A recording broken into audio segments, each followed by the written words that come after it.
All right, so this is going to be probably the most serious question I ask. I'm curious if you guys are willing or able to share something vulnerable with the audience about you that maybe the audience wouldn't know. My honest answer for thing, that's...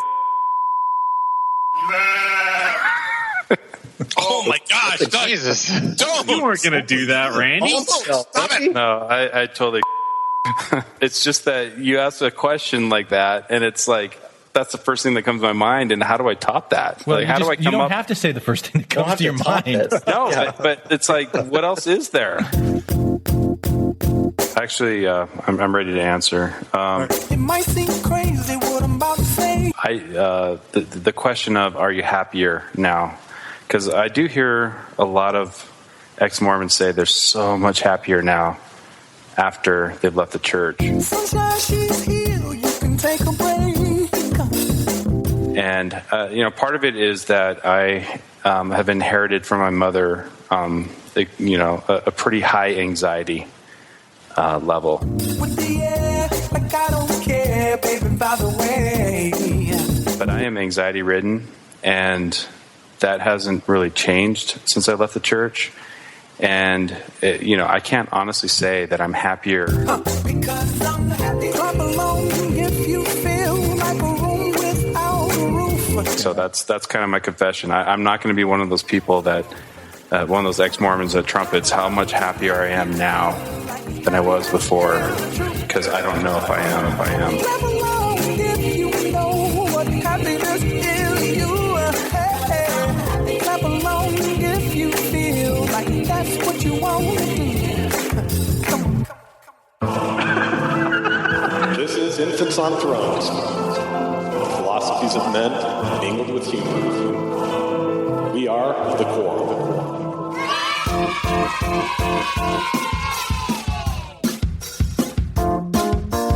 All right.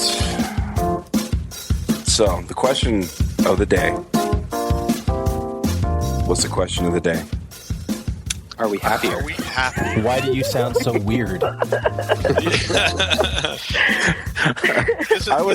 is very Pharrell. Because I'm happy. Horrible song, brother. I was way more enthusiastic about Bent because I was so excited to talk about comedy. Talking about happiness makes me unhappy. It sounds that way. Wow. It's like 20 seconds in, it's a self-fulfilling prophecy. Like, nope, we're not. We're done. Okay, so let's It's let's hard talk for me to hear the word happiness without thinking about the penis part of happiness, because that's how I got That's what you use. Boyd K. Packer to say The penis. simple truth is, the penis of any individual bumps up against the penis of another. Penis. That's a source for happiness. Yeah. Your penis. Yeah. All right. So let's talk to Polly since we're using her essay. It wasn't an essay; it was a comment. Yeah. I feel tricked. Just kidding. But you recorded it. I did. And You asked me and to. you gave it to us, and we're going to use it. Okay. So originally, Polly, you sent a listener essay that I didn't really like. I thought I was just getting feedback from you. I didn't know you were sharing it with everyone. When I look back on my Mormon childhood, it baffles me just how much I took people's word for it. I was a Molly, but I was a thinking Molly. Inevitably, I would ask a question and get some reply that was like, oh, that's not an issue at all. Oh, okay. But the thing that baffled me the most and I couldn't shake was the scripture in Alma. Alma 41:10. Behold, I say unto you, wickedness never was happiness. That doesn't make any goddamn sense. But for many, many years, I just accepted it. Yeah, people can't possibly be happy and not following the prophet. Duh. But I couldn't shake this feeling that it was ludicrous that the only happy people in the whole wide world were those who were living as some old white dudes in Utah had told them to live.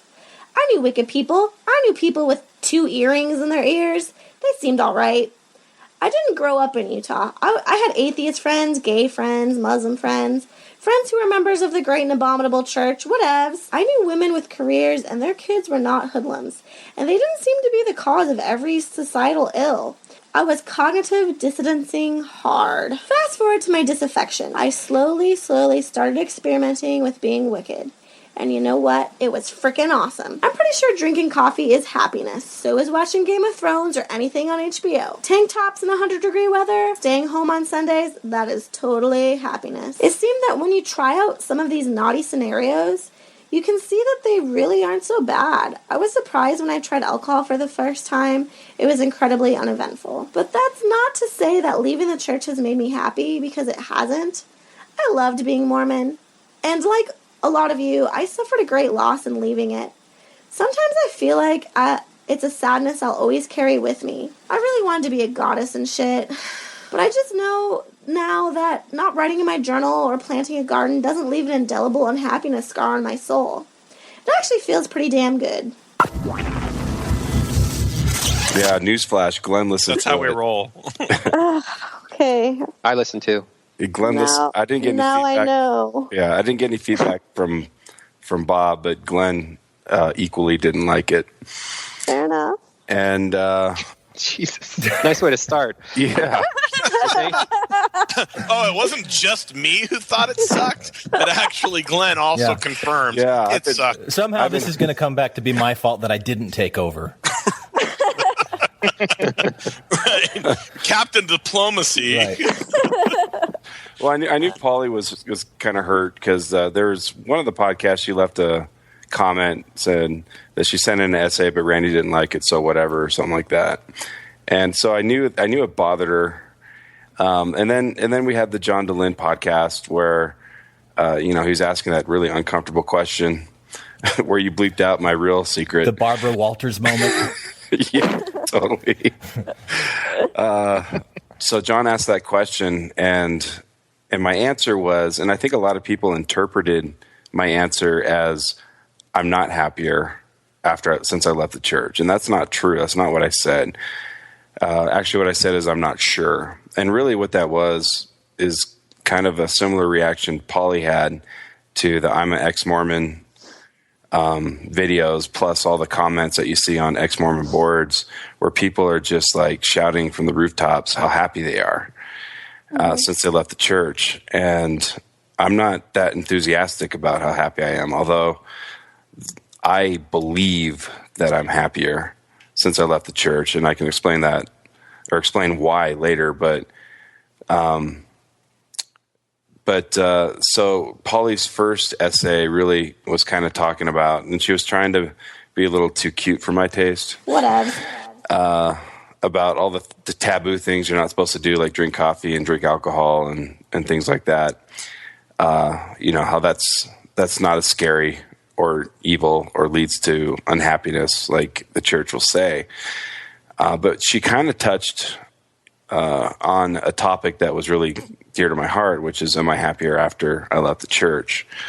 So then Polly made a comment on the DeLynn podcast that I thought was really spot on, and it was related to her earlier submission, but it was, to me, so much better. So Polly. And that's what you've asked her, that's what you asked her to read, right? Right. Okay. Yes, the comment. Yeah. And you didn't just read your comment, you kind of rewrote it a little bit and then submitted. I changed it a little bit and added a fun little ending, but I am completely in the same boat with Randy when it comes to ambivalence about whether or not I am happier since leaving the church. I actually raised this point back in the day in the Mormon Expression VIP Lounge when all those I'm an ex-Mormon videos came out. At the end of many of those videos, everyone was going on long rants about how much happier, more wonderful, and brighter everything was after Mormonism. I just couldn't relate. But I can relate to what Randy said about having greater anxiety and discontentment after leaving. I, too, know that what I want to be true doesn't have any bearing on the reality of the universe. I can't just prioritize my feeling good and comfortable in the universe over what is likely the truth of the situation. I'm very much in line with him there. I don't put my happiness over truth. I can't just will myself to believe something comforting anymore. I've met people who are like this, though. Just from the sheer desire, say something like, well, I want to believe there's life after death. Well, I want to believe that too, but I see no credible evidence for that. Maybe that approach gives one more comfort and a happier life, but I just can't make myself go in that direction anymore. It's really a mixed bag, though, because of course I'm happier in some aspects. I can't tell you how liberating it is to just live my life as I please and based on the dictates of my own conscience. I can't believe how many years I spent in anxiety because I thought I had to temper everything I knew to be true against what some old men thought. Just being able to make my own life decisions feels amazing and just, like I said, liberating. It took me a long time to come out to my family and friends. Painfully too long. I was closeted 7 years. I just told my family this past summer. It was miserable living a double life. So in that regard, and in the present day-to-day life, yes, I am much happier. I am absolutely happier that I don't have to deal with guilt on a regular basis, that I don't have to try and reconcile stupid and offensive things, that I can dress and drink as I please. But really, those things are small. They give me pleasure, but if I really thought there was an all-powerful being that wanted me to give up those things for a happy ending with my family on a cloud, I would do it. I just don't think that's very likely these days. And the freedom that comes with that is the awesome and amazing part of letting go. But in the big picture of things, I'm not as happy. I lost my source of comfort, and that's been a heavy blow. I can no longer sing, where do I turn for peace? Where is my solace? Because I really don't have an answer for that anymore. I'm floundering in that regard, and I just try to ignore the sad bits about life. I am not an enthusiastic atheist. I just don't feel as though I have much of a choice in the matter. I'm not happy to have lost my place of comfort in how I soothe myself. I'm not happy to have to face my mortality. Who would be? So yeah, I gained a summer in tank tops and coffee, but what I lost is greater. But like I said, in the end, it really doesn't matter if the reality of the situation is bleak. I just sort of feel like I have to be an adult about it and deal with it. It is what it is. So yes, please do an episode on this topic. I would really like to hear more on it. It isn't the dominant narrative in post-Mormonism. I'd really like to hear this side of things. That being said, I do hope Randy does leave Infants on Thrones. Good riddance. He's kind of a douchebag. I'm just kidding. Yeah, we're gonna edit out that ending. I know. I was just kidding. I expected you to. Oh, Glenn might not now. So let's start with you, Polly. Let's talk about your comment. I won't call it an essay. Well, to me, I see a difference between the first thing that I wrote and the comment, because the first thing I wrote was actually a reaction to that specific scripture, and the fear that was around that. This "Are you happier?" is different, but maybe that's just parsing it out too much. What scripture are you talking about? Wickedness never was happiness. Oh yeah. Like I always thought. It didn't make that much sense, but I always kind of lived in fear that they were right. Is that Alma 41:10? I just want to test my scripture mastery here. I don't know. You still got it, Bob. Yes. But the funny thing is Mormonism has a very arbitrary, in some aspects, definition of what wickedness is. Mm-hmm. And I think that's what you wanted to explore. Yes, yeah. So that I see that as a different topic than this one, but I can see how it's related because it is happiness and what that means. So I guess what I would like to start with, maybe if it makes sense, is the "I'm an ex-Mormon" campaign. When I first saw those, that some of them would end with like almost hyperbolic, like, oh my goodness, and food tasted better, and music was sweeter, and everything was just fucking amazing. The wine pairings, wow. And I was watching that, I was like, that was not my experience. Like, it sucked. It was painful, and now I'm just kind of dealing with it. And, I was not, like you said, Randy, I was not enthusiastic or just like wanting to shout it from the rooftops at all. So, well, can we talk about happiness generally? And when somebody says they're happy or happy, what do you, I'm going to be the pedantic one here and say, what does it mean? Can we define terms? Well, let's have Bob make a scale. Oh, geez. A happiness scale on the fly. I'm definitely a 3.5. Not everything has to be out of 5. That's just how I do movies. So just throwing that out there. All right. I think we want to go with Webster or Google or something for happiness. I don't know if it's a scale thing. Is it? Probably not. I don't know. I think that probably there's a continuum, isn't there? I mean, there's like I like the idea of a few years ago, I heard about the concept of flow. Anyone familiar with that? Where it's Kiss My Grits. There's a new girl in town and she's looking good. Kiss my grits. Yeah, flow from Alice. That's from Alice. That's a reference. Funny. I just watched Gremlins, and she was the Linda Lavin. Is that her name? Oh man, if that's right, good on you. Holy cow. Wow, Glenn, your knowledge. Flow. No. Kiss my grits. No, I think Linda Lavin was Alice, but I don't know who Flo was. I wouldn't. How would I know who Flo is? Jeez, that's what I was thinking. Yeah, no. that is a deep cut right there. My gosh, really? No, the idea of flow is like being in the zone, and you can find that in work. You find that in running and working out and sports, but then you also find that in relationships where things are just easy. Real natural conversations happen, and it'll usually be found in you'll notice it because 3-4 hours have gone by and you feel like it's only been 10 minutes. And so that happens a lot. Now, to me, that's how I define being happy, is if I can sit in a place, by sit, I mean kind of sit, not actual physically sit, but be in a place and things come easy. It's enjoyable because the time's passing quickly, and that can happen at work. It can happen in social life. It can happen, when you're reading and exercising or doing whatever. To me, that's a state of happiness, and it's like there's some form of a continuum in reaching that place. It's different than euphoria. It's different than this manic state that we sometimes think happiness is. So yeah, I think there's a continuum.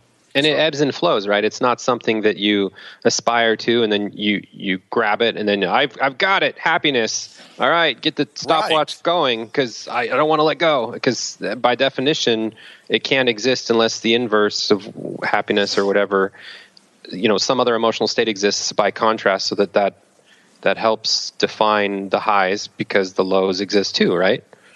Yeah. I think that's right. I mean, have you ever? I was talking to a friend of mine the other day, and we were talking about some like Vegas trips we've had. And Randy, you've been there with us before, where they were just amazing. I mean, just fun, and I mean, I had the most just good times in Vegas. And we were talking how it seems like we would get together on weekends trying to recapture what happened organically or recreate in Vegas. What had happened. Yeah, try recreate, but it would never happen because it was more forced. And it's like, there was alcohol involved in Vegas, so we need to include that as an element. And it was always just trying to not successfully replicate those experiences. And to me, that speaks to what you're saying, Bob, is that we didn't have it. It wasn't coming naturally, and that's okay, because we were able to appreciate when I at least was truly happy and having a good time. I don't know. Does that make any sense?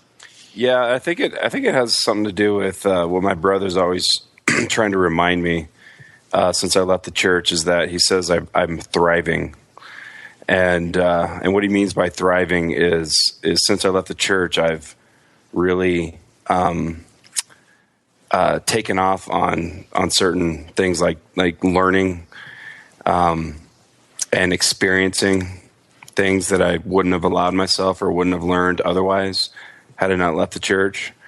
So I definitely think that leaving the church leaves you open to thrive in places you would not have otherwise. You're really setting up a Into the Woods comparison here, aren't you? Are you intentionally doing that? I haven't What, seen that crappy musical? Yeah, I seriously doubt it. Yeah. Randy setting up an Into the Woods reference. Well, that's one of the lyrics. You're thriving. You've changed. You're thriving. There's something about the woods. There's something about the woods and another having these experiences that you'd never have before. And I've learned something too. Something you never knew. And I've learned something too that I never knew before. In the land of the giants.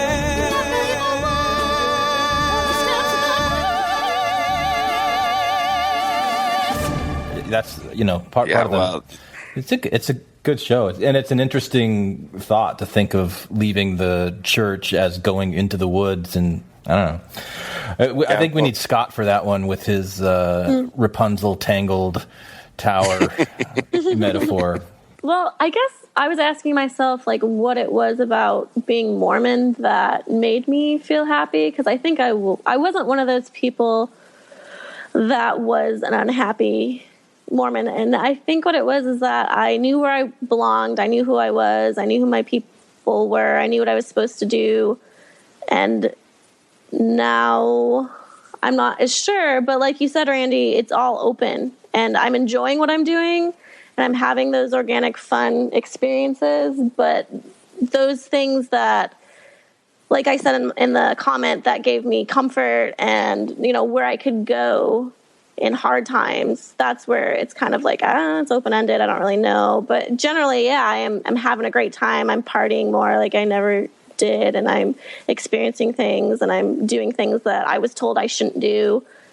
But, it's been beaten to the ground over and over again, but you lose that sense of, identity. And maybe happiness is tied up in identity, maybe not. I don't know.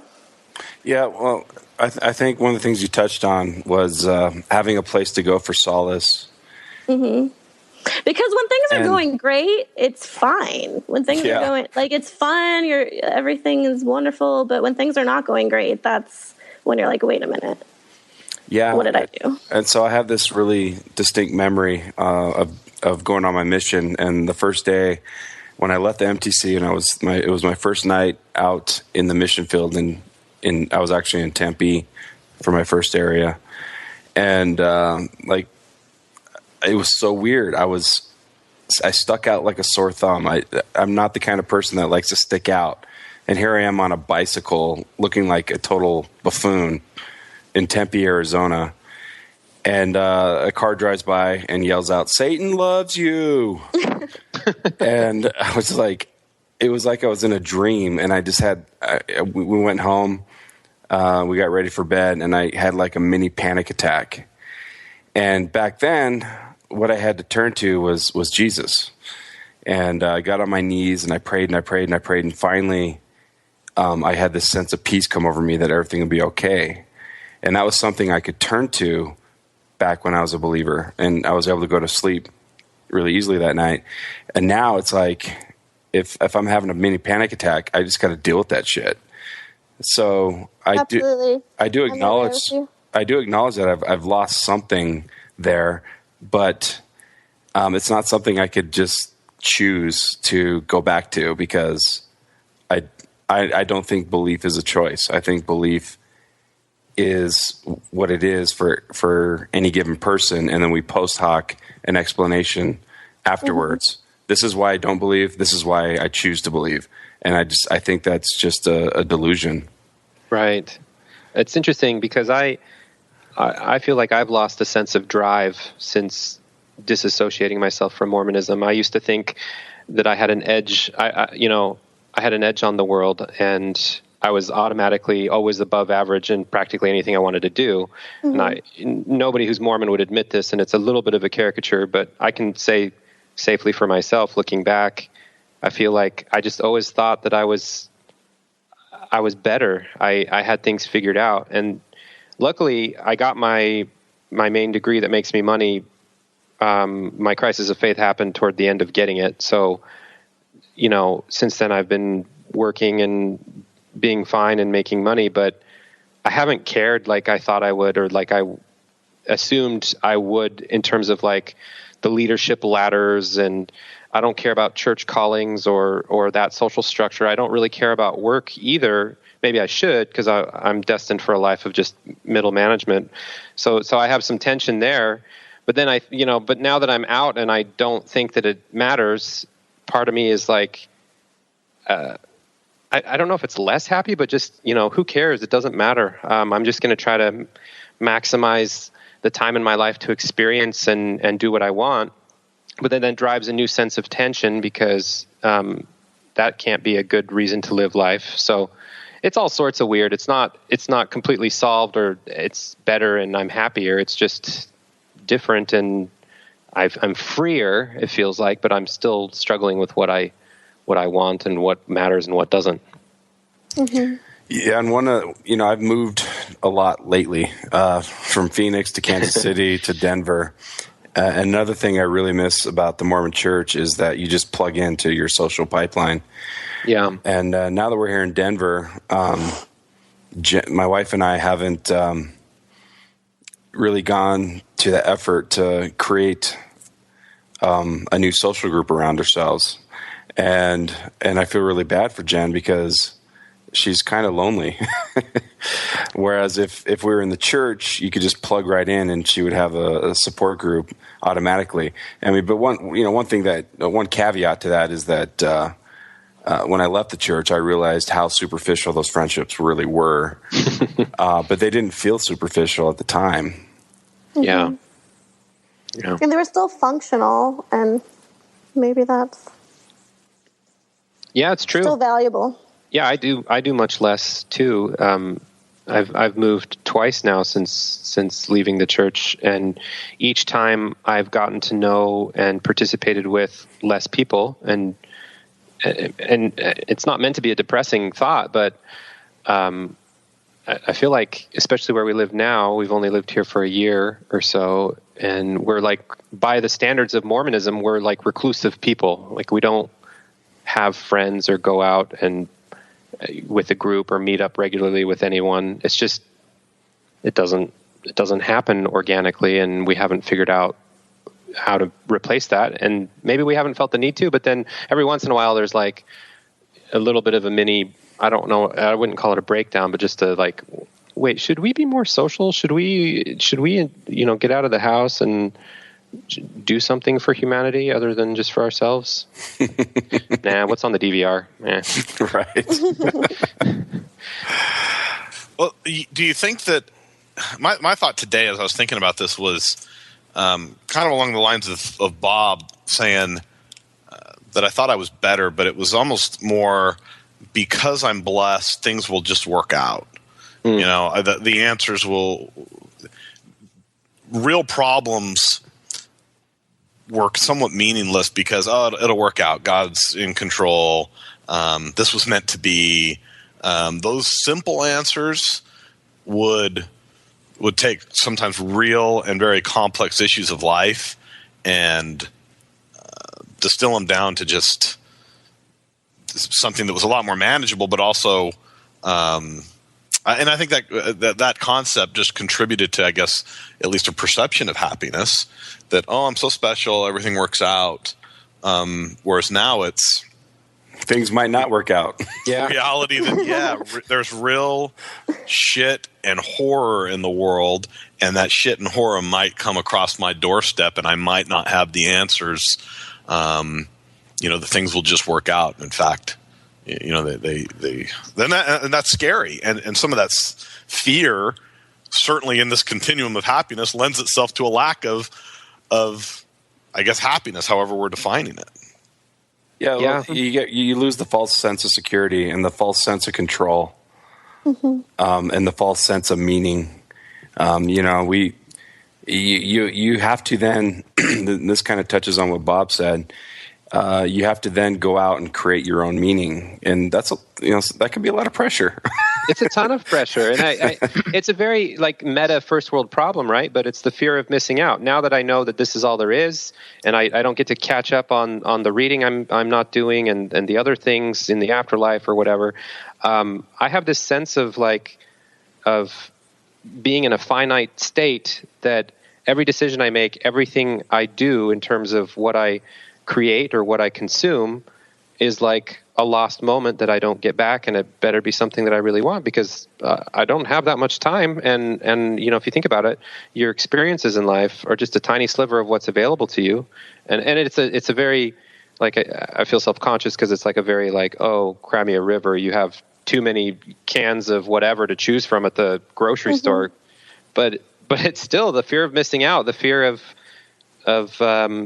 getting it right or doing what you want in life. It's kind of a weird thing to replace like the happiness of having an unbounded existence forever and ever. Almost like you have too many options, and that was kind of the beauty of Mormonism, is that it narrowed your choices. It was also the thing that sucked about it too. Yeah, like you had to eat Cheerios for breakfast every morning, and now you go into the grocery aisle and there's 300 different choices of cereal.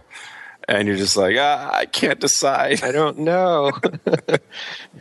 I found myself getting very dissatisfied with a lot of things in my life,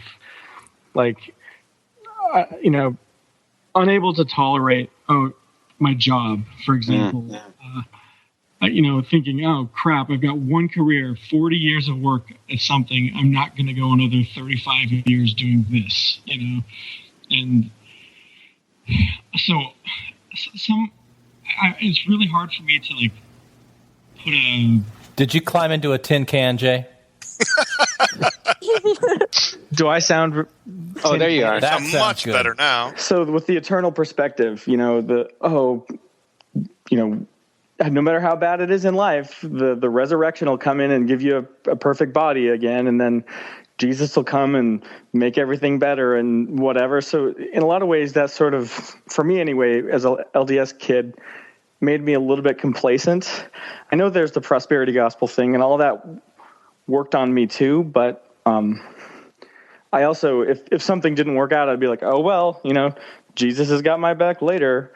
So when I disaffected, it made me very dissatisfied with all of those things that I had sort of been letting hang out, And when I started addressing those things, they're not necessarily easy things to address. I went back to school to be a PA, and that took me, a few years to get the balls to do it. And then a few years of a couple years of prerequisites and a lot of anxiety. Well, did you pray about it, your decision? Nope, I did the opposite. That is my new religion. Right. Go ahead. And I noticed several months ago that all these descriptions about depression or whatever. I'm like, yeah, wait, that totally describes me. So I started addressing it. I talked to my doctor and got on some Zoloft, which has been working great. And I've been doing a few other things that are just generally addressing things. It's not like everything's great, but, a lot of things that I was long-term dissatisfied with, I've taken the complicated steps of starting to deal with them, So saying, oh, well, I'm so happy, everything's so great. I realized Mormonism's not true and I'm out. Yeah, it just... I don't know. Life's still hard. Right. I don't understand what that means. We all still have shit to deal with. I think the instinct for ex-Mormons to kind of beat the drum of how wonderful their life is since they left the church is the narrative that Mormons have, that if you leave the church, everything's going to fall apart, Satan's going to have a hold of you, and wickedness never was happiness. The wages of sin are death. And when my older sister left the church, she was the first one to leave the church around 1989. For several years after that, my dad really wanted her back because she really is a sweet, wonderful person. But you can't just be a sweet, wonderful person and not be Mormon. and Mormons be okay with that. And so she had two sons, and my dad, who is such a wonderful, sweet person, would say, I think it's going to take the death of one of her kids for her to come back. And that's so fucking disturbing to me now. At the time, I was like, yeah, I think that makes sense, Dad. But now it's like, oh my God, I can't believe my dad. And to be fair to my dad, if you had to pull him aside at that time and say, do you want Cody or Tyler to die? He would say, oh, of course not. Heavens no. But he really, really wanted my sister to come back. And he was even willing to accept a tragic death of one of her kids for them to come back. And so you have this narrative, and so there's this enormous pressure on people that leave the church to keep their shit together. Because if your life falls apart and has, it could have nothing to do with leaving the church. But if your life falls apart, you don't want to give the Mormon family and friends the satisfaction of thinking that their narrative played out that way. And it's a stupid pressure to put on yourself, and it's a pressure I put on myself, and I hate that I do it, but I can't help it. Yeah, I do the same thing, or at least I have a certain aura or perception I want to maintain with my believing family, and I wish I didn't feel the need, and even with a lot of them I don't need to anymore. Maybe it's mostly my parents, but just this everything's going great. Heaven forbid I talk to you about an issue in my life, because I don't want that to be misconstrued as right. a reason for what happens when you're not Mormon.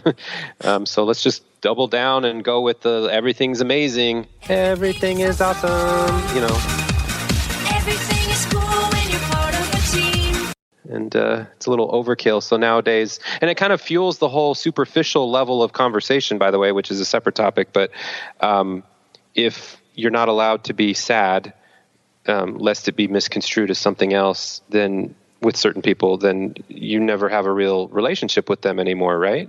Yeah, the depth is completely lost. If you can't really open up, and this is something my older brother and I, who left the church 20 years ago, he and I really share, and we're really close, because I'm the only family member that he can really open up and tell all of the shit that's going on in his life right now. We have 4-hour conversations, and my dad is completely oblivious to what's going on in my older brother's life, because my brother doesn't want to talk to my dad about it. And that's sad. Yeah, I hear you. Glenn, you don't want to hear me. Your life fell apart, because you failed at marriage the first time. Have you ever felt that from your dad? Because your dad is like a McConkie believer. No. You never. No. Well, you guys don't talk, right? Well, I talked to him yesterday. We don't talk very often, but no. The marriage stuff, it wasn't, because I know you guys have asked me before if it was tied to the church, and there were probably things in it. It was a temple marriage, and we were active and attended, so your life's interweaved with the church. But the issues that we had were completely separate. Well, I don't know if they were completely separate. They were pretty separate from my estimation. They're pretty separate. They still are, so. I didn't see it as a failure, and my family didn't either. They were really glad, which sounds weird, but they were glad to see me out of that relationship, because it wasn't a healthy relationship, and it's still hard with my kids, because now they're with my ex part of the time, and they're with me part of the time, and that's hard on them, especially around the holidays. But my family members didn't look, and so I've never been worried about this narrative thing that you guys are talking about. And you never fit the stereotype that we always talk about. But except I was quite the elder Price, so there are some areas that I fit and some that I don't. But yeah, but do you really think your dad was glad to see you get divorced? My dad had been divorced and remarried. That's true. And so he didn't have that stigma of what a divorce is. He'd been through it himself, and he knew how lonely it is to be a single person in the church, and that the structure of the church isn't very accommodating for an older divorced man. So he was concerned for me there, but I can't think of a time where I have wanted to avoid telling my mom or my dad or anybody else in my family something because I was afraid that they would think, oh, he fits into that ex-Mormon stereotype, so I just don't talk to him. That's not something that I understand from experience for me. Well, and you're pretty atypical because you're part of 80% of your family that left the church. Yeah. 4 out of 5. Sure. Yeah. Where I don't know about you, Bob and Matt, but I'm one of 3 out of 7, and I had the advantage to be part of the other side of the fence and to create narratives about my brother and my sister, and those narratives, now I reflect upon them, and they make me really uncomfortable, and it makes me wonder what my 4 believing siblings say when they're together about me. And I wish I didn't care. Well, they say the same thing that we say about them. And this is kind of the interesting thing that I'm thinking about, because there's a couple things that were said earlier, and I fall into this trap too of, it's a false happiness that people believe. And is it really? I mean, in their world, I think they believe they're happy. We look externally and say, I don't think you really are, and here's why: because it's a false, it's a false perspective that you have, et cetera, et cetera. So we sometimes inject on them the same thing they do to us. We think they could be happier if they lived like we did, or if they had the perspective we did, and they're saying the same thing. So I don't know that it's all that different. And the point, I guess, is when saying, are we really happier, is probably neither side's right, objectively. Randy, Yeah. That point you made about wondering what your family is saying is one of the most painful things about me being closeted for 7 years, because I was remembering the things that I had done and thought and thinking about them being done to me. And it was so painful and confusing, and to be the one that I had thought all those horrible things about. So, yeah, I get that. But I think Matt has a good point that all of us project on everyone else around us, right? We imagine what people are thinking through the lens of what we would think in that situation. And it's kind of an arrogant thing to say that, oh, you, like Jeff, my little brother, you'd be so much happier if you just lived a life of truth and logic and reason. But my brother's happy. I know he's happy. And he's not, he doesn't see the world through the same lens that I do. And he doesn't have a choice, and I don't think I have a choice. And so, that's why a long time ago I made a choice not to try to pop bubbles. It was, completely counterproductive and fruitless. I feel that way about my family as well, that they are happier. That's why when my mom wrote a really hurtful email in response to my email, I just ignored it, because I was like, this is pointless. It's better to just let it go. And then we've been fine. So, I think about when I was actively attending church. I don't know if you guys did this, but I would fake being sick to stay home from, I didn't take the high road that Matt did and say, I'll do all the laundry and I'll do the dishes so that I can stay home and watch football. I just wanted to not go. And, there were a lot of times I just, I couldn't be genuine and just say, I don't want to go, so I'm not going to. I would have to make up some kind of stupid excuse to kind of justify not being there. And even when I was traveling in work, I'd tell people, "Oh yeah, I'm traveling a lot, and that's why I'm not at church." But it was really, I just didn't want to go. I didn't like it. So there were times when I did, like when I was teaching gospel doctrine teacher, or the class, I enjoyed that. There were times I enjoyed teaching my daughter's primary stuff, but I wouldn't go to elders quorum. I wouldn't go to Sunday or the sacrament meeting if I could avoid it. So like not doing those things now and being able to not have to make up bullshit excuses why I'm not doing it feels awesome. Mm-hmm. But I used to take comfort, like when I would have, I have anxiety, and I've always had it. I inherited it from my mom. And when I would feel anxiety as a believer, one thing that would relieve my anxiety was just checking off all the boxes on the checklist. I would assume that my anxiety came from not doing all my home teaching, or when I was high priest group leader, not collecting all the data or the stats for the month, or not doing the program that the bishop instituted for me to get everybody excited about fucking genealogy, And so I would do those things, and the anxiety would kind of subside because I felt like, okay, I'm doing these things that's going to get rid of that bad feeling. But I don't have anything like that anymore. You mean you don't have anything that can help rid that anxiety? Yeah, it was obviously the placebo effect when I was a member, but now I know about the placebo effect, and I don't believe in any metaphysics, and now I don't have anything to turn to.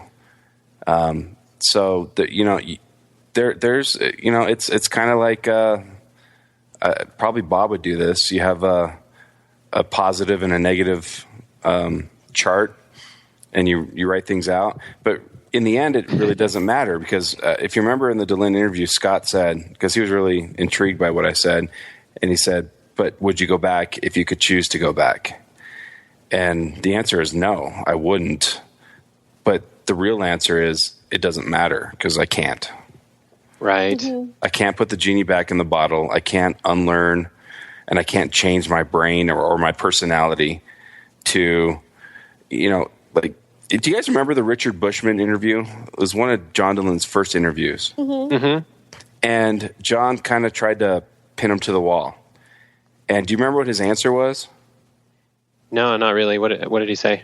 He basically said, "I choose to live in a world where Joseph Smith is a prophet of God." Well, he's got an essay that is like "Why I Choose to Believe." Is that the title of one of his really famous essays? And that's like one of the stupidest things I've ever heard. Why? I choose to live in a world where I have a 12-inch cock. Does that change reality?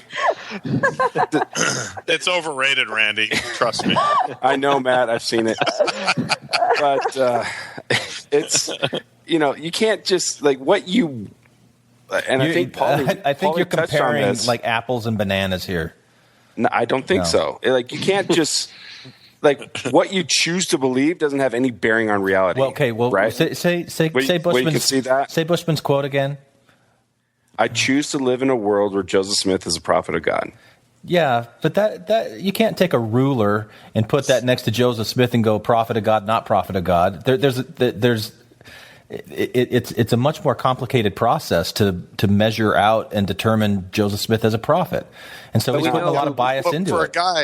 But for a guy like Richard Bushman, he knows more than all of us combined. Right? Yeah, that means something. When he's saying, "Look, I've seen all the evidence, I've stacked it up, and I still choose to believe." I think there is something. He is saying something there. It really reminds me of a story I've told a number of times, and I'm going to tell it again because I really have a limited number of personal experiences. So, but my good friend. Who, when I was going through my faith crisis, I would always come to him and just ask questions, and it was completely genuine. And I'm just trying to work through these things, and I'm struggling through things and trying to get answers. And I'd always come in, and we'd have great conversations. He's like, "Wow, that's really interesting. We should, I'll talk to people I know." And one day I walk in, and I said, "Hey, I was reading the other day," and he stops me. He says, "Matt, I'm really embarrassed to do this, but I'm going to do it. I can't answer your questions. You're probably right.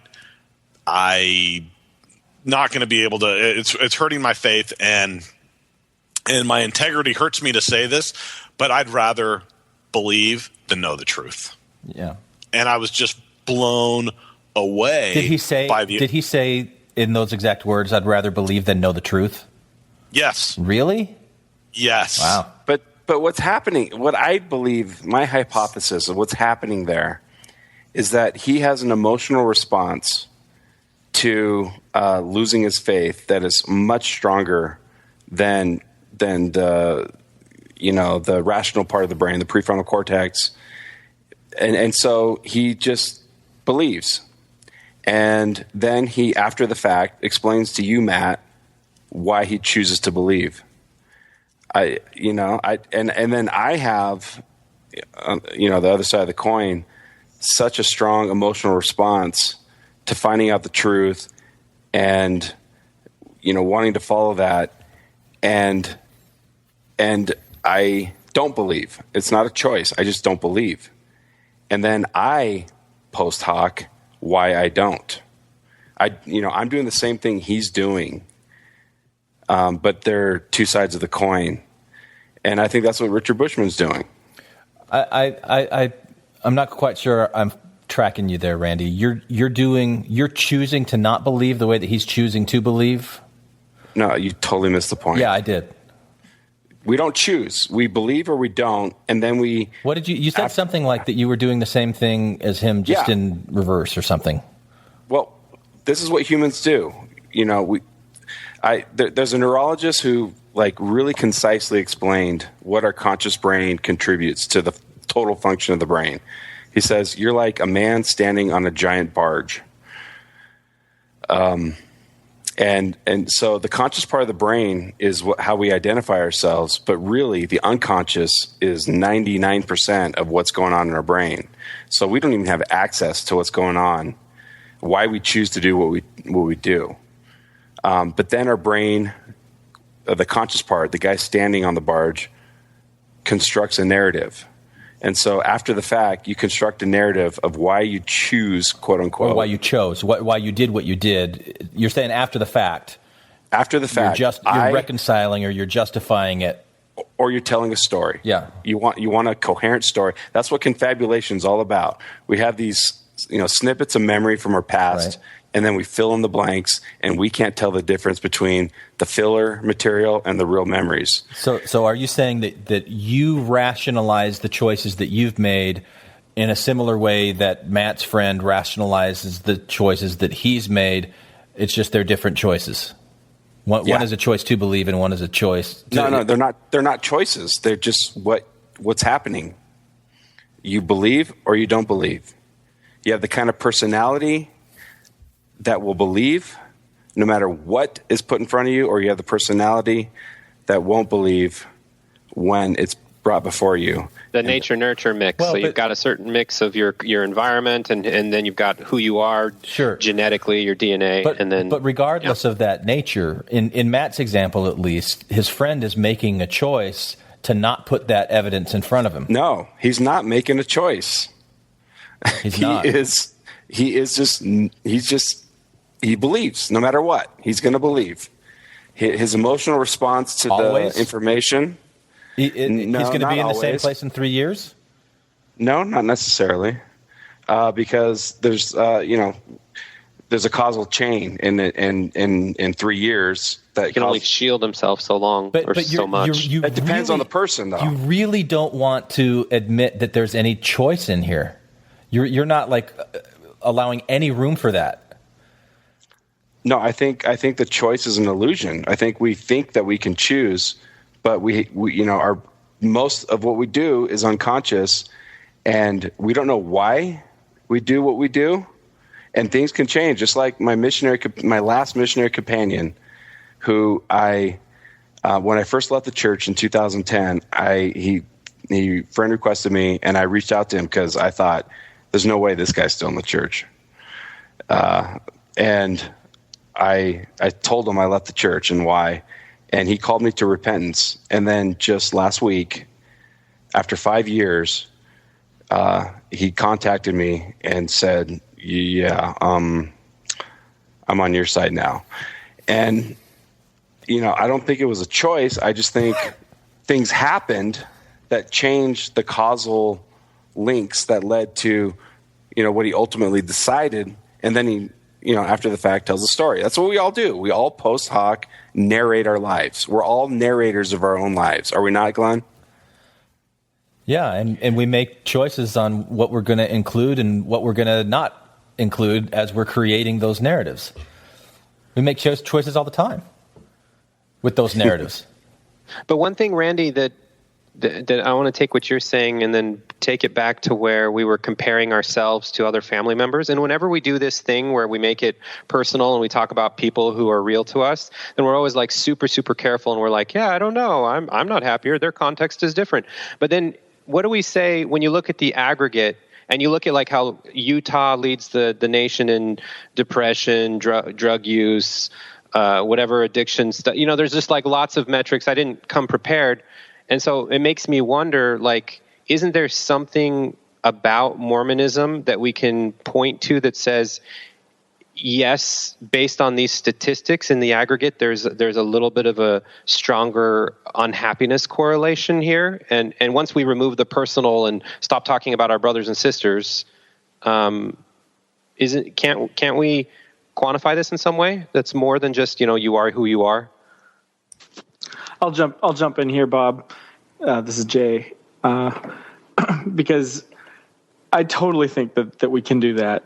Like, for example, Mormons tend to be a little bit more susceptible to, getting scammed by affinity fraud, or because of the way Mormons structure their dating rituals. You tend to not be able to smoke out people who you're not sexually compatible with. So sometimes people get married to people that they're just plain not sexually compatible with, and that creates a lot of, distress, where it wouldn't if they would, do a few things differently or whatever. And for whatever reason, my brain, probably too much, it constantly goes to, because like my brother, who's like 15 years younger than me, he's a BYU student, and I'm constantly wondering, like, okay, how can I like frame Mormonism within his believing, framework? How can I be like a TBM whisperer and do so in such a way to just nudge him in a way that is healthy, right? And not be shady about it or whatever. But I think we can totally make the claim that there are some things that Mormons are not very happy with, and one of them. Another one is, they don't necessarily address fundamental problems because, they've got this eternal perspective. Right. It'll all work out in the end, or, after this life. So I just have to make it through and persevere and endure to the end, our favorite phrase. And it's okay if everything's not going right now, and I need to compensate with whatever coping mechanisms, because that's a very temporary situation, right? Mm-hmm. But in reality, those of us on the outside are like, no, that's not temporary. That's reality. That's all you have. What are you doing to yourself? And so it's hard for me to just like sit here and assume that we can say that there's some sort of hands in the air, like, I don't know, I guess it's about the same on both sides. Like, really? I think we have some decent evidence to say that happiness exists a bit more on the other side, but I don't know. I don't mean to be so provocative. I just feel like nobody's wanting to stand up and say that for some reason. Well, I think my dad would be happier if he didn't suffer anxiety about what will happen if gay marriage gets legal in all 50 states. Right. That's just an objectively false position to hold, that gay marriage will lead to the destruction of society as we know it. And I think my dad believes that. And he's not a bigoted person by nature. And so there's certain things I think that my dad would be happier with, but in the aggregate, the church and, teaching institute at USC's institute school, it gives them so much joy and happiness. It's like, how do I, and so I do little things, here and there, challenge them here and there, but I know that I can't just make a full frontal assault on that. But I'm pretty certain that he'd be happier if he didn't have to worry about what happens with gay marriage. Right. Well, and this is where we come back to what does it mean to be happy? And for me, another aspect is the less anxiety, the less stress that you have. I think that is a form of happiness. And if I can eliminate the things that I have to do, there's stuff that I have to do. I've been stealing a line from some comedian lately where he says, well, you have to do that. No, I don't have to do anything but stay white and die. Those are the only two things I have to do. But I have to go to work. I have to pay bills. I have to do these things. But when I left the church, I eliminated so many things that in retrospect weren't important, weren't necessary, that I felt that I had to do. And that eliminated so much stress and anxiety. And so I could focus on other things that I wanted to do, put more time and attention into things that I needed to do. And that has increased my overall satisfaction with life and my level of peace, even though it's also created other aspects of chaos and a lack of peace. It's about it's been a net gain. Right. And even zooming out just from you, I mean, I know that since I stopped being a hamster on the wheel and doing, all the arbitrary things, just the best example is temple silliness for me, and how much of a waste of resources and time and energy that is. I'm not a good example because I'm lazy and self-centered, but I have to believe that in the aggregate, humanity in general doing less of those things and more things that are more concrete and with outcomes that feel like they're solving something or doing something for someone, there's a higher probability of that happening the more people are unplugged from all the arbitrary bullshit. And so doesn't that, in the aggregate, doesn't that mean that happiness is more likely to increase as society progresses more because we're doing less of the hamster on a wheel things, the more people are out of the church? That's my hypothesis anyway. Yeah, I agree with that too. Yeah, and so, earlier when I talked about how doing, checking all the boxes would give me a false sense or a false relief of my anxiety, I don't know how much of my anxiety was induced by not doing those things. And there is no spoon. Randy, that's one of the things I liked about what you said on the Delin thing was about anxiety, because I have anxiety too, but now I've just replaced it with new anxiety. And maybe it sounds silly, but I obsess over aging now. I didn't used to do that when I was a Mormon. I'm like, oh my God, is this how I want to spend my 27th year? Am I doing everything that I can do 27? Now that I have more? Yeah. Oh, yeah, you're so young. Poor child. You're so old. But that's the anxiety that I have now. It's am I using, now that the whole world is open to me, am I using my time wisely? Yes. And the thing that I think about a lot, I don't know if you can relate to this, is I was so impressed with myself as a Mormon, my ability to make myself do the things that I was told. I read my scriptures or something religious every day. I went to church 3 hours a week. I went to church on Wednesday. And part of me thinks oh my goodness, I have that ability. I have that skill. I learned how to do that. But I can't make myself do it for things that I actually think are useful now. Studying. And what I realized is I lost that scoreboard in the sky that I used to keep track, a mental tally of. Right. And I'm less motivated. And so I don't feel like I'm as good as a person in that way. You need something to replace the gamification that the church had. Yeah, I need a taskmaster or something to make me a great articulation. Achieve. As a Mormon, it was always I always felt I would, I think, was it you, Matt, that said, you were awesome. No, it's Bob. Like, you were awesome and you were doing all these awesome things. I felt that same way too. And it was because I felt like there was a scoreboard in the sky and that the book was going to be read to me at the end of life and I was going to come across awesome. And now it's just 0, 0, 0, 0, and you're like, it's just like I could read, this paper that's going to benefit me for my, educational goals, or I could, watch Game of Thrones marathon. Like, and if I don't have the scoreboard, if I don't think that it matters, I'm like, okay, tomorrow. Well, there's two thoughts I had when you said that, and I didn't really pick up on it until you articulated it, Pollyanna. If that is your real name, I'm still convinced you're doing that ironically. But, it feels like the church, living in the church, is like this giant self-imposed Skinner box where. Give me the treat. And there is no treat, but as long as you're doing a task. Yeah, that's great. Yeah. And then you get out of that Skinner box, you're like, oh, fuck it, I'm not getting a treat. So why don't I just sit in the corner rather than punch that button?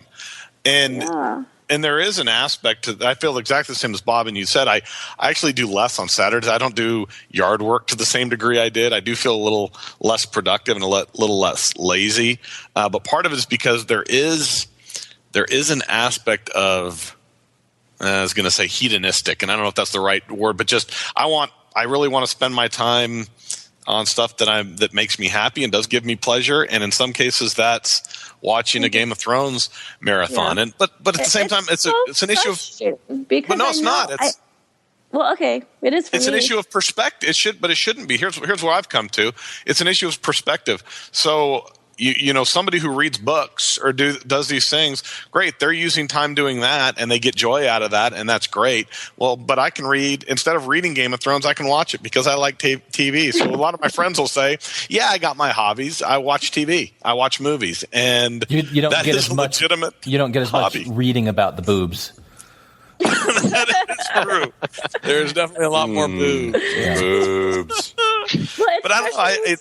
I embraced it, I guess. I know I have it within my ability to be really motivated and self-directed and to study, but if there isn't the church telling me to do it, I won't use that ability that I cultivated for years anymore because the power is gone.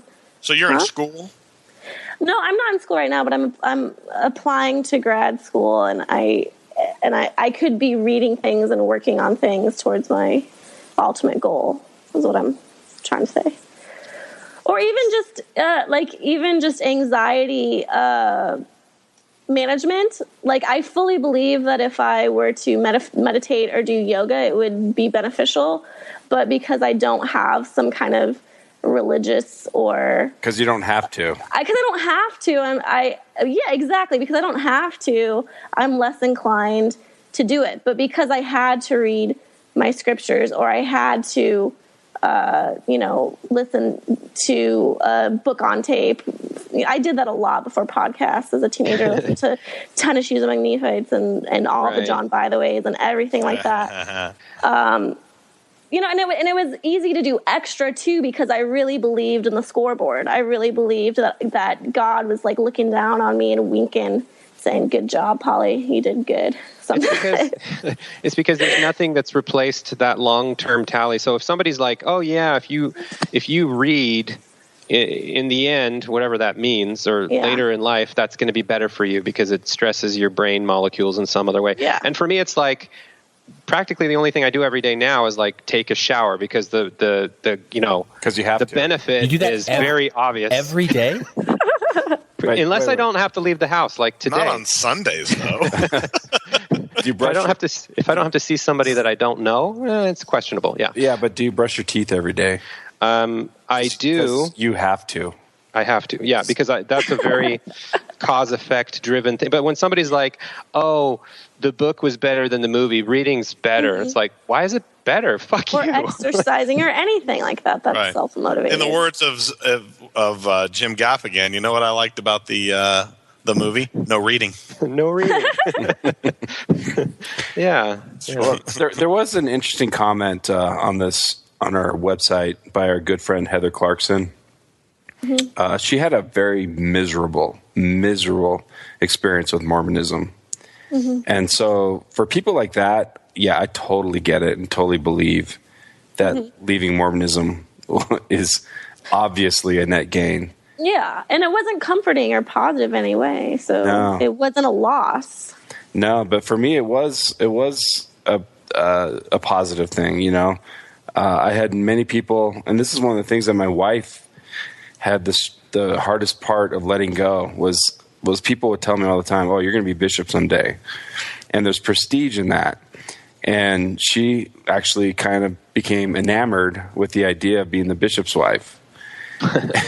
And that's so lame. It's so lame. It is lame. You're better than that.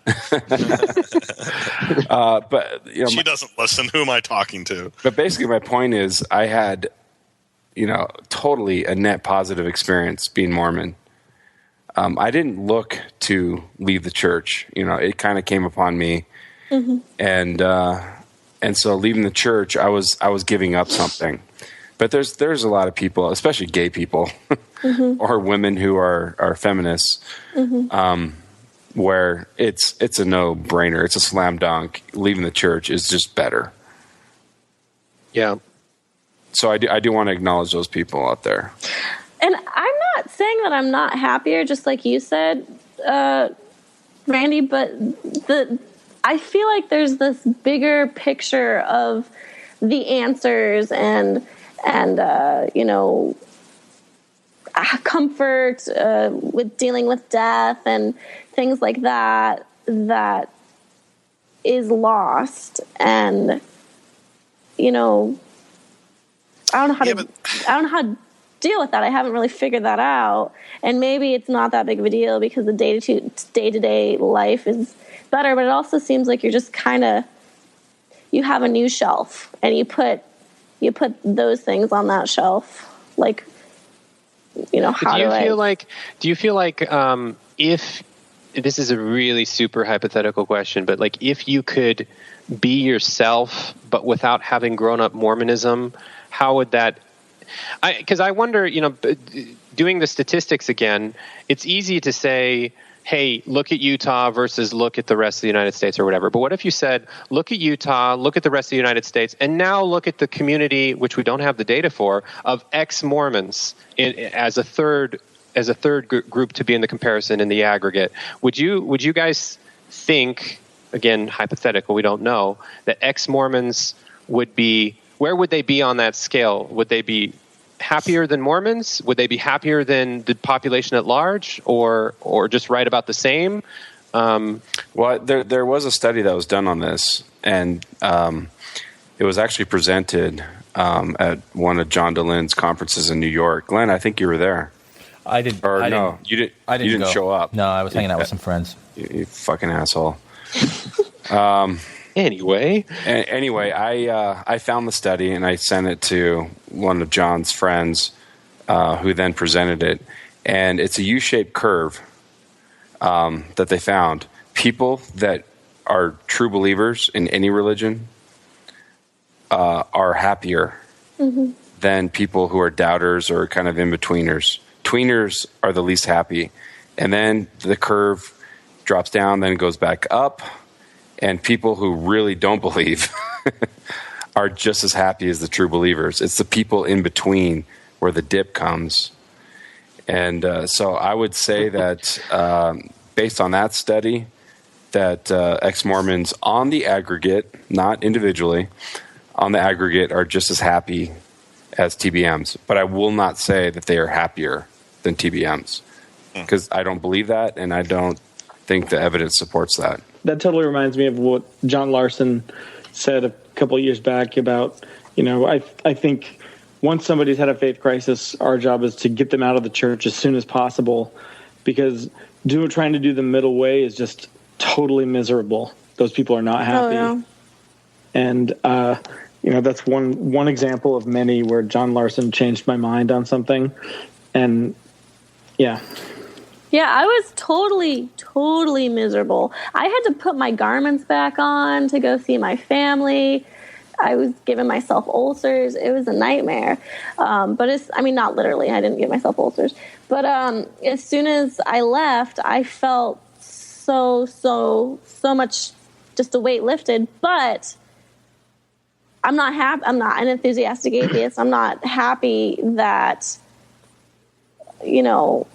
to have no real belief about what happens after I die or anything like that. It just kind of is what it is. All right. I'm well documented in the Exmo world of kind of having a love fest with Mormons, because I was one of the people that had a really good experience with it, But since I moved to North Carolina, there were some people we knew here that were LDS, and we were buddies, and it was almost like having some of my old Mormon friends that didn't stop being my friend when I left the church. And anyway, so there was this lady in our ward here who randomly called us up and was like, "Hey, can I take your son to primary?" And we're like, "Hey, Ben, you want to go to primary?" And he's like, "Sure." Want to go to church with this person? Sure. Okay, fine. Yeah.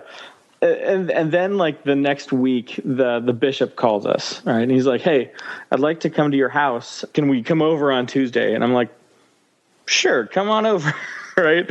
First off the bat, they're like, "Oh, it looks like your daughter's not baptized yet. We'd like to get her baptized." And I was like, "Oh, well, I'm not into that. I'm not going to do that. I'm apostate. I'm out. I don't believe. I have no intention of baptizing my daughter, but we still like Mormons around here. We're cool with you guys." And then these guys leave our house, and they were pretty pissed off, like we were persecuting them or something, right? They changed how they dealt with us after that, where it was once we had old friends. It turned into something different. Yeah, and the only thing that can supersede that potentially is family. So that's why you learned this. You took one for the team, in the sense that for me, my only association with the church for a long time now is my family, and only if they want to bring it up or it matters in some way in terms of our relationship, which it sort of does indirectly by default, but directly I don't feel any need to bring it up, and a lot of the time neither do they. But then as far as missionaries or people that that are Mormons, and you're like, "Oh, I've had these experiences in life where, this person at the office is Mormon, you should get to know them." And I'm like, "No, that's a reason why I will probably not get to know them." Or if I do, it'll be on such a completely unrelated note. I don't even, somehow it's weird, because if it was well, you guys went to the same school, I'd be like, "Oh, cool. Yeah, we both went to this school. Let's talk about it." But, "Oh, you guys both grew up Mormon." No, you don't understand. We should just not bring that up.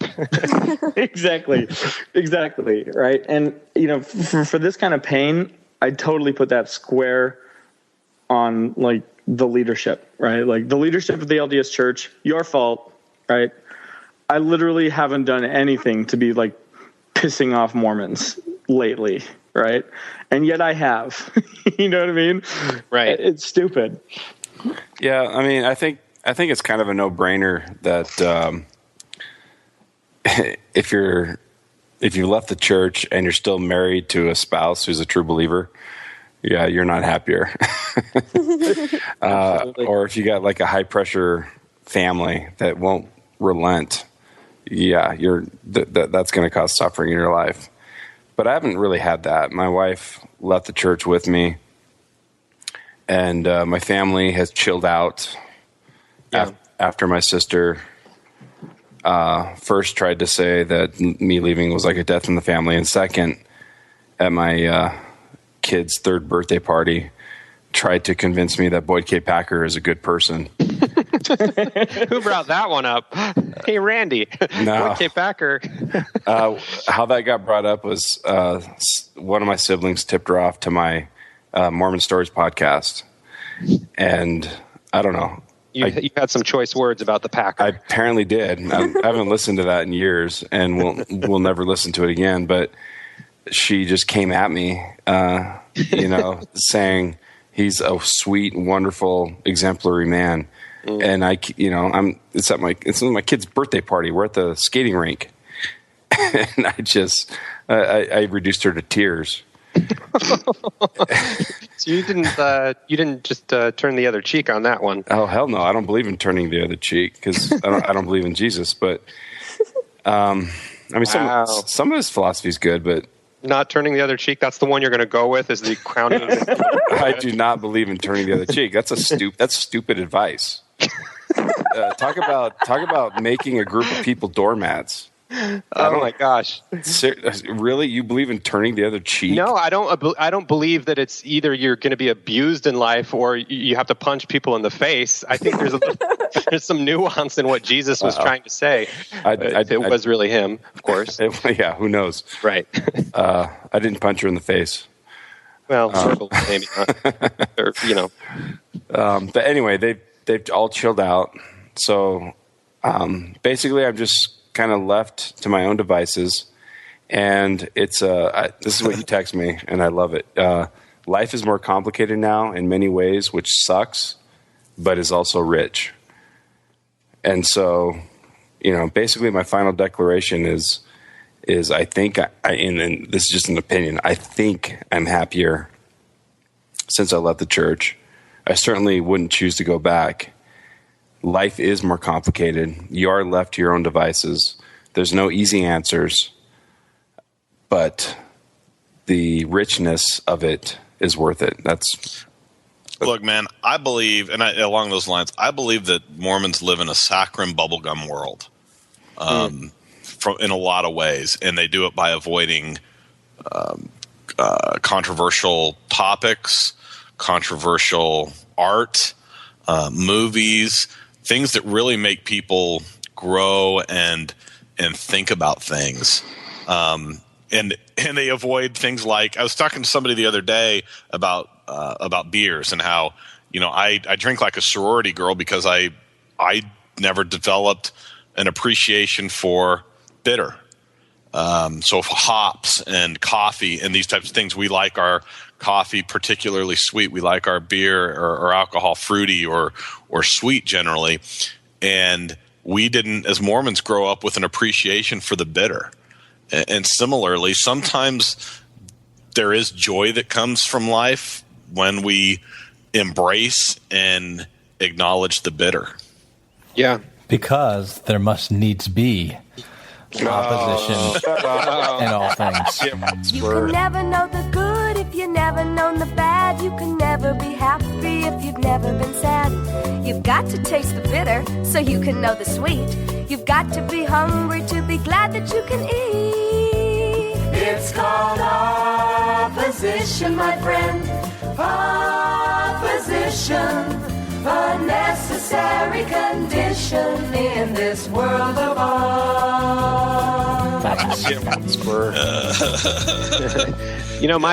Something like that.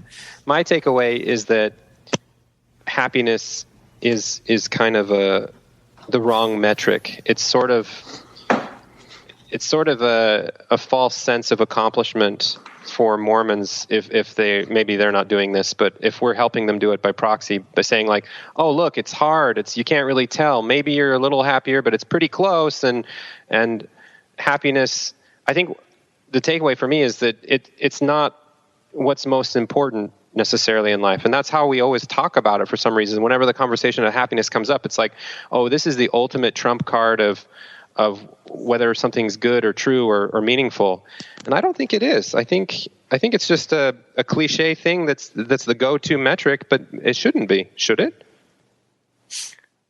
My takeaway is, like, everybody has problems, right?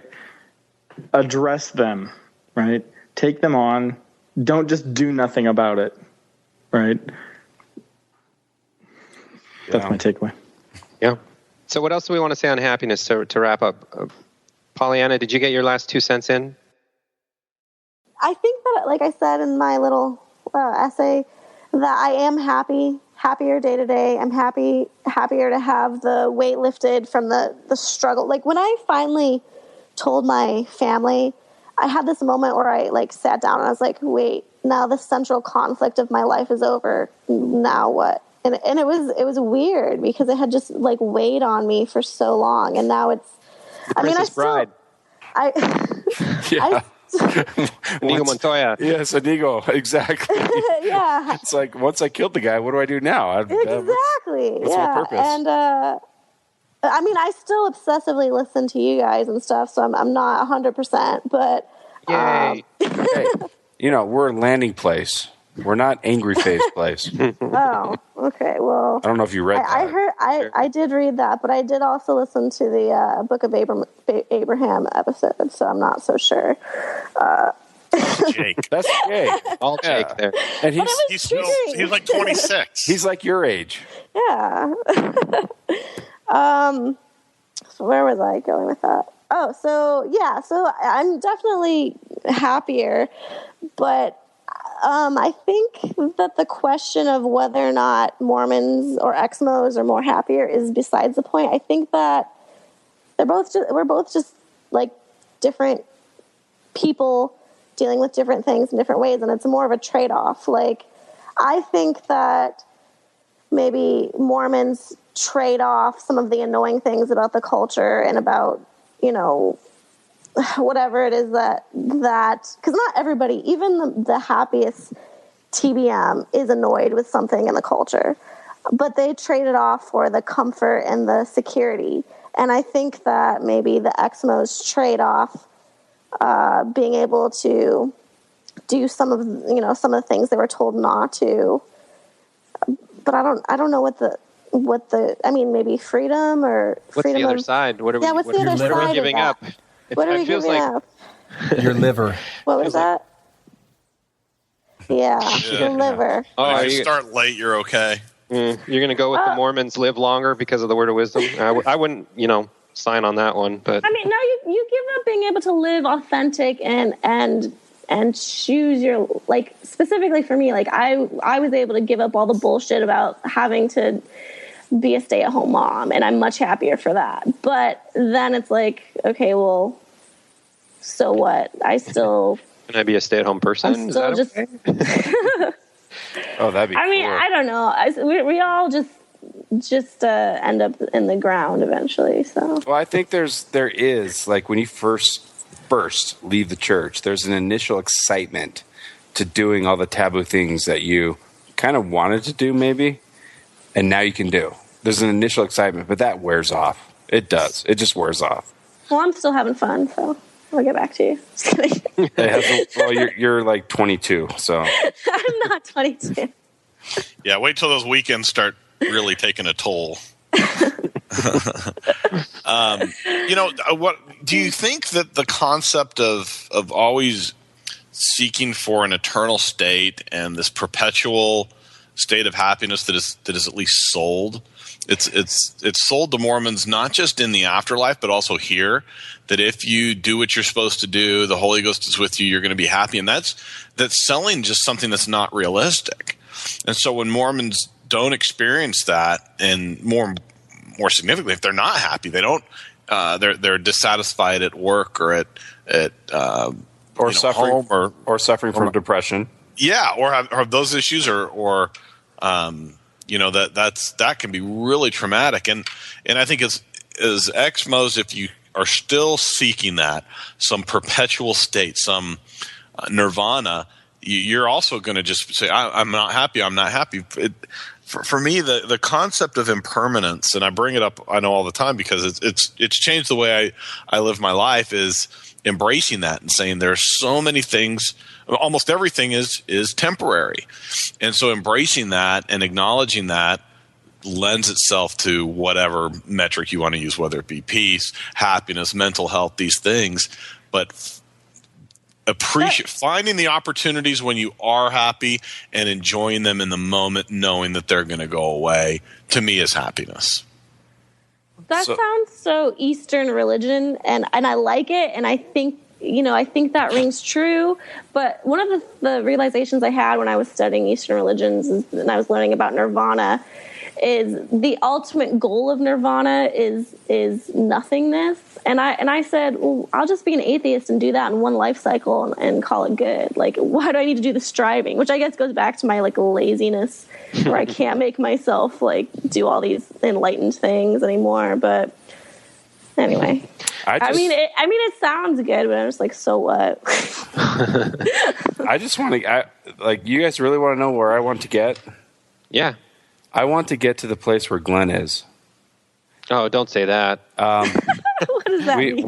We've talked about this in the past. I'll be Tom. Like, don't feed the. What does he normally say? Yeah, don't feed the troll. But don't feed the bears. Randy's talking about no fear of death. Yeah, I'm talking about no fear of the eternal dial tone, and we've talked about this in the past. And Glenn's like, I can't think of a more merciful ending to my life than an eternal dial tone, and I really want to be there. Like, I want to, but I'm not.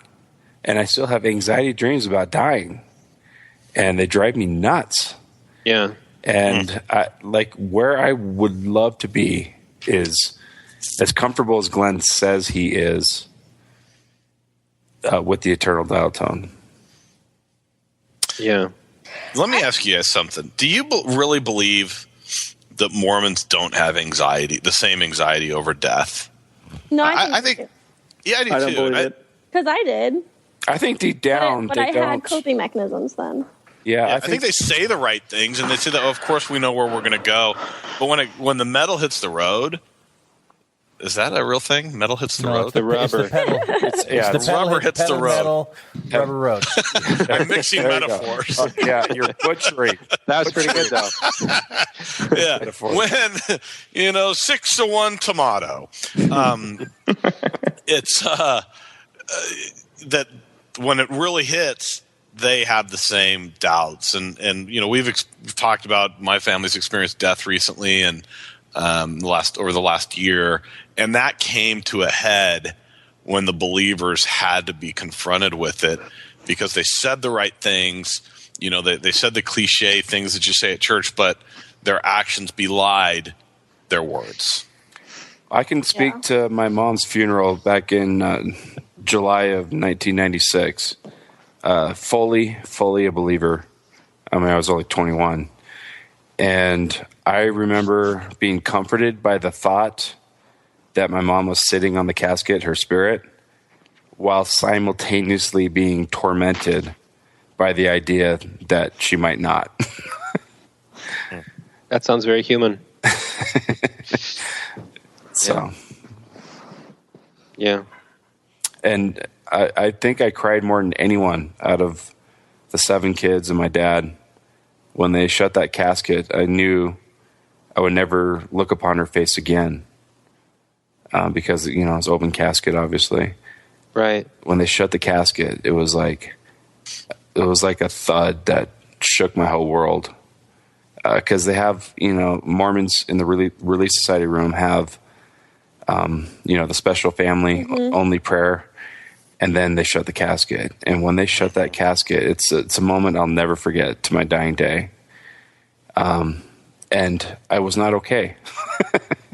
So I do think that I had lingering doubts during that moment. Wow.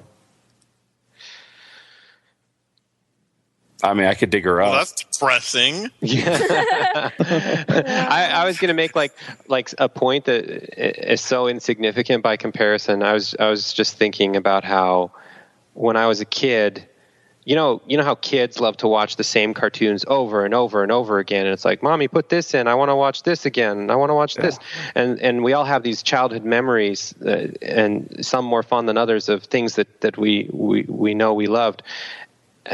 And I've been thinking lately that doesn't happen hardly at all anymore. Like, everything I do is pretty forgettable. Everything I experience is usually a one-off because what's the point? It's like this catch-22 of like, what's the point of finding something at this point in my life that I'm going to want to repeat again, or that I'm going to want to listen to or see or consume again? Because that means that I'm going to be repeating something instead of experiencing something new. But then if all I'm doing is experiencing new things, then then they tend to be forgotten much more quickly. So, I mean, I know this isn't as significant a topic, but I still struggle with that balance of like, I don't have traditions. I don't have things I have my childhood memories because that's the paradigm I was in at the time. But nowadays, like, I don't know, if you ask me like what I got for Christmas last year, I wouldn't remember, or what movie I liked last month, I wouldn't remember, or what I did even like 2 days ago, I'd be like, I don't know. Because you're old. Just kidding. Yeah, Bob. Really? Okay. Bob, I think you need to rekindle your passion for life. What does that mean? Tell me more, Sensei. Have a kid. Well, first have a kid. First, send me money. Okay. How much do I have to send you in the mail? Don't mail it. Don't mail me money, folks. Go to this website first. Yeah. Well, just go on PayPal and give me 10% of your income. Okay, and then you'll figure it out for me. No, I'll tell you all the secrets. Kind of related to what both of you are saying is I've been having these morbid thoughts where it's like, I don't remember the last time I rode a bike, and at one point I'm gonna die, and the thing that I did was the last time I ever did that thing. I didn't know it was going to be the last time I did that thing. I have those thoughts too. That's crazy. I know, and so now it makes me want to do all these things. Yeah, like arbitrarily. What did I say? Impermanence. Appreciate what you're doing in the moment. Oh yeah, be mindful. It's about reflection. Didn't you just said to do what I said to do in different words? Wait, not me.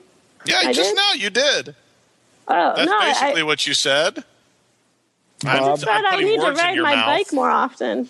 Yeah, and appreciate it as you're doing it. Right? Okay. Whee! You got to get on it again. Yeah, but at some point, that'll be the last time I ever did that thing, and I didn't know it. Anyway. Yeah. Well, that's kind of abstract. I call bullshit on people who say they don't want to live forever, because. Oh, that sounds horrible. That's one thing I do agree with Glenn. Popular. Yeah, it's very popular to say, just think I don't want to it. live forever. It's going to get boring. I don't want to live but forever. Think about all the Netflix series that are going to come out. There's always going to be something new. Yeah. Glenn, do you still care? When I was in 5th grade and 7th grade, I was Charlie Brown in You're a Good Man, Charlie Brown. And in both productions, we had this song that I still remember a little bit. It was Happiness is Finding a Skate Key. So, something a whistle, telling the time. What is it? Happiness is being alone every now and then. And happiness is coming home again. Something like that. Coming home again. Happiness is morning and evening, daytime and nighttime too. For happiness is anyone and anything at all that's loved by. You ready to? We like all of us start singing it at once. Happiness, and that like is finding a skate key. Oh, now it's homemade ice cream. Right, yeah. Why is this song such a downer with weird tempo? Yeah, for a happy song, it's not very happy. It's a little. It's a little. Yeah. Melancholy there. Yeah. Well, I just think the word happiness is meaningless. Thank you. It's totally it's hopelessly subjective. Are you healthy, Randy? That's another word that's kind of like healthy. Well, I don't have cancer that I know of. My heart works okay. Right. It's worked all day. Yeah. But yeah, happiness is just a hopelessly subjective thing, and happiness is a warm gun.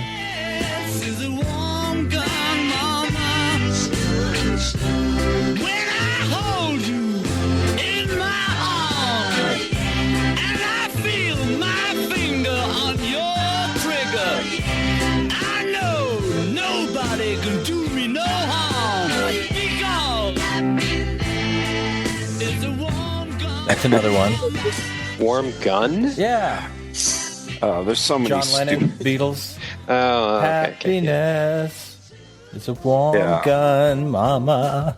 Yeah, we still have to do the podcast on why he's an asshole, though, so I can't take that too seriously. Yeah, Lennon versus Reznor. Reznor, yeah. Yeah, I keep trying to set a date, and then it's like radio silence. Yeah, because all you really need to do is set a date. Like instead of asking, is Tom going to ever join us again? Tom, because that was his topic. Tom was with us just a couple weeks ago. You just have to say, hey, here's the date we're doing Reznor v. Lennon on this day. Sure. Oh, by the way, have we made it clear to everyone that this is Randy's final episode on Infants on Thrones? This is the last one. Yeah, your farewell episode. Yeah. He's quitting. Yeah. Oh my god! Oh my god! They This is the killed last Randy. one. Yeah. You bastards! Yeah. We should preface that this is Randy's last episode on Yeah, you Infants on should have Thrones. made a better deal. Yeah. Keep saying that. Yeah. Better. I really that was not premeditated. You guys believe me, right? Right. I believe you. And then the ball washing, Glenn almost falling. When you said it, I know you well enough, so when you said it, I knew you meant you were saying it in just a tongue-in-cheek kind of throwaway manner. I didn't expect other people to pick up but you did deliver it with completely dry and just a matter of fact. You were doing your vulnerable voice, and shut up. It was not. It was not premeditated.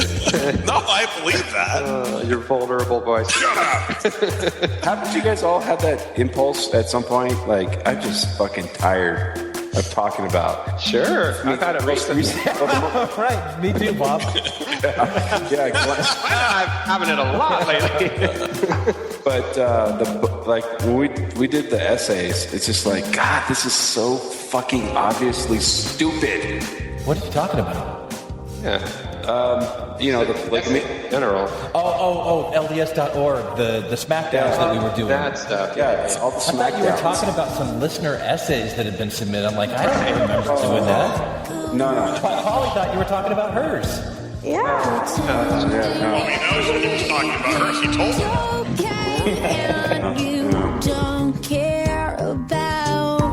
Hi, this is Nancy from Minneapolis, Minnesota, the Great White North of the United States.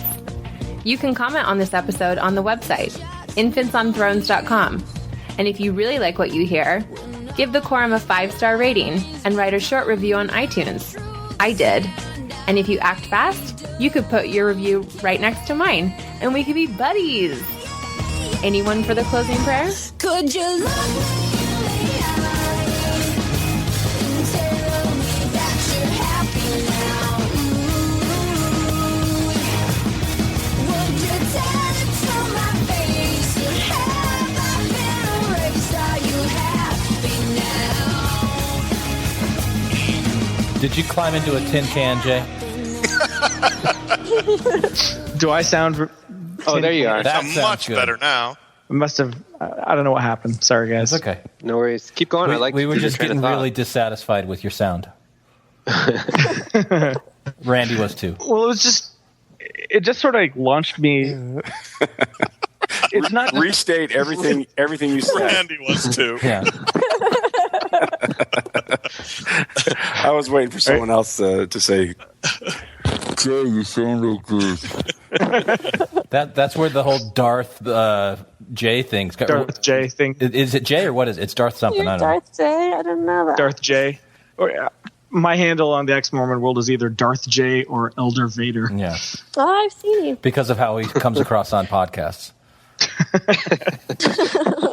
Yeah. Pretty much. Yeah. So the question of whether you're happy or not for me, it's like a really complicated question because in a lot of ways, I'm not dull, but it's because I'm Jesus Christ! You gotta be kidding me. No. It sounded like you were starting to answer, and then you started to slowly back away. It sounded like that time you almost did it on purpose. It was so perfectly done. Oh, geez. You know what? Hey, I might bump off the call and come back on my iPhone or something. Hang Well, tight, you I'll sound be right great now. It's just when you're making a cogent point, you go into this. Might be the headset I'm wearing. I got home from this, like, I texted Randy about it. This sort of like. Here we go again. No, sorry. It was where the missionaries were like, "Oh, hey, come over for dinner," and then the missionaries did there, and Sorry, Jay. This is entertaining. I think as long as you say 3 words, you're good. But as soon as you hit that 4th one, all right, I'm gonna pop off the call. I'll be right back. Oh, what a bummer! Because I really liked where he was going. Yeah. Sunday, Monday, happy days. Tuesday, Wednesday, happy days. Thursday, Friday, happy days. Polly, do you go by Polly? I go by Polly and Pollyanna. Doesn't matter. Pollyanna? Is your name ironic, or is that really your name? What? That's not a nice question. You know what? What is that? I do, of course, but that's my name. No, yeah. She went All back right. in time, convinced her parents to name her that ironically. Well, it's a great fucking joke 30 years later. I know, but Jay was Elder Vader. I thought she was ironically saying that. Every way. Do you wear your hair in braids more often because of your name? I do wear my hair in braids quite often. But are you a Pollyanna? No, because I'm kind of. God, who is breathing? Darth.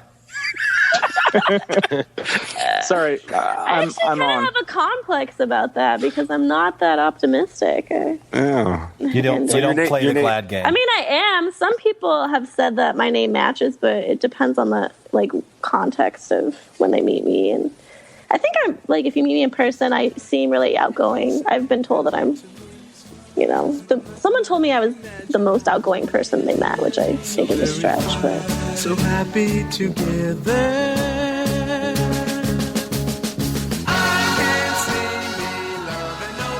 Jay, make your point. okay. Okay, can you guys hear me okay? Yeah. Sure, we'll see. Okay. All right. So what I think part of this conversation is that,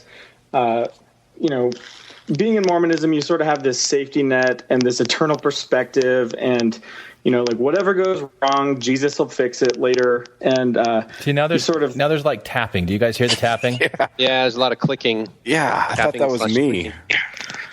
Okay, just a sec. Let me. I'm sorry. Let's try this. Okay, how about now? Still a lot of clicking? No, now it's better. Yeah, Okay. This is the best it's ever been. All right, so wait. I think it's going. Sorry, it wasn't bad, Bob. Let him. All right. Go. Sorry. Be happy. Don't worry. Be happy now. I wish I could replace all the times I spent reading the scriptures with reading something. What? That sounded like a retarded robot. But I can't. Oh, sorry. Oh, can you not hear what I said at all? No, we heard it. Say it just sounded funny. Yeah, you sounded like, this is what I want to conclude with. Oh, there it is again. It's awesome. There it is. Awesome.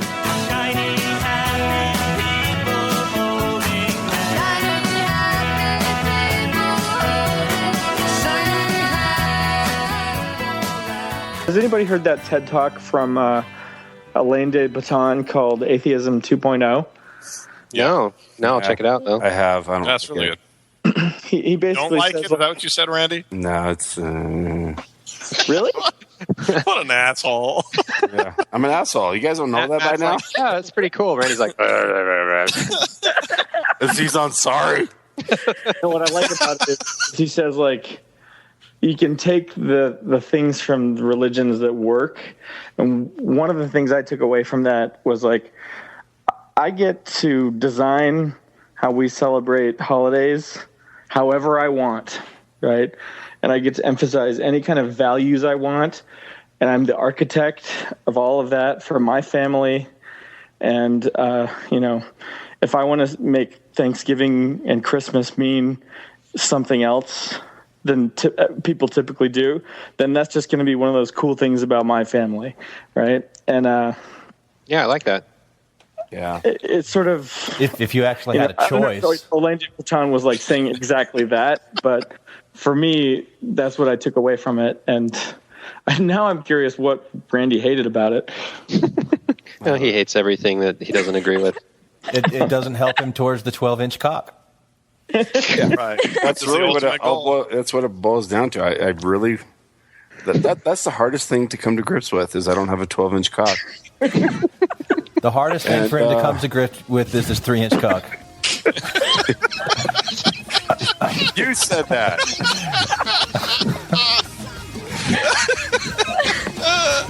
See, that's why I do this podcast, is for shit like that.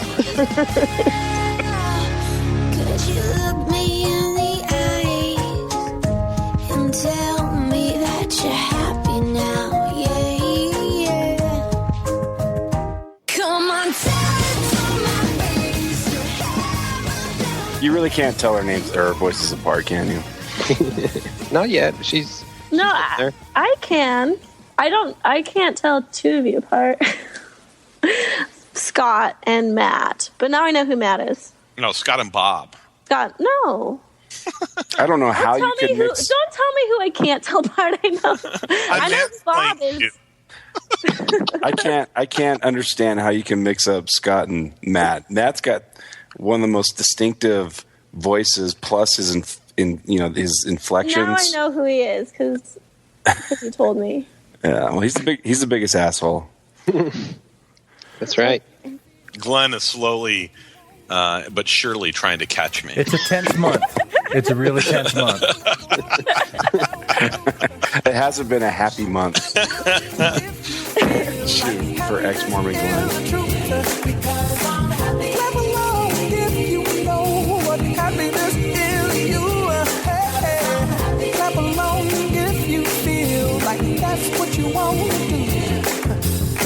Thank you for listening to Infants on Thrones.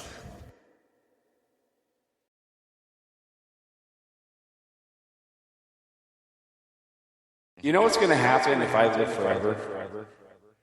Is I know. To tell. Yeah, right. I don't know. There's always going to be new people. No, well, I know myself enough because I'm very deadline oriented. Like I'm a classic procrastinator. I gotta have a deadline, or I'm not going to do shit. I don't know. I think I would live in every place in the world for 100,000 years. You forget that you're human. I like it. No, because my image of living forever is like the vampires on True Blood, where you just go to a different town and make a new life and fuck different people. Team Pollyanna, sign me up. All right, I'm in. And never mind. I lied. I'm in. Yeah, well, we converted him back. If I could fuck new people periodically, but you're like, that changes everything. Yeah.